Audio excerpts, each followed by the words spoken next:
একটা লোক আগে ভালো আছিল, তার ভিতরে ইনসাফ আছে, ইমান আছে,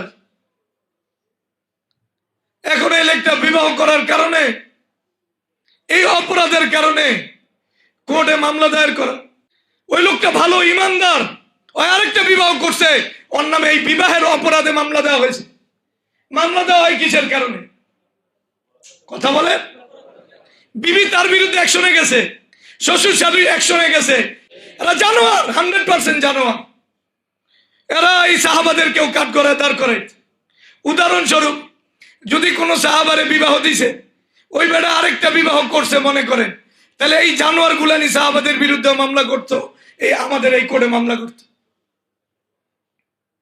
মামলা পর্যন্ত গেছে গা।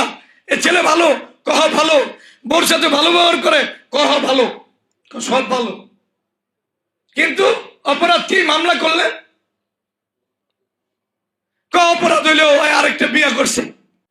এই জানোয়ার গুলানি রে আল্লাহর শরীয়ত থাকলে এদের উপর কি যে আরোপ করা হইতো আল্লাহ জানে। এগুলো যদি আলেম নামেও থাকে এটি জানোয়ার, ডাইরেক্ট কথা। তাবলীগের নামে থাকলেও জানোয়ার, সেলিব্রিটি থাকলে এটি বয়ান করলে জুতা দিয়ে পিটায় নামাইবে। আল্লাহর দিনের একটা বিধানকে বাজেভাবে সে মন্তব্য করুক।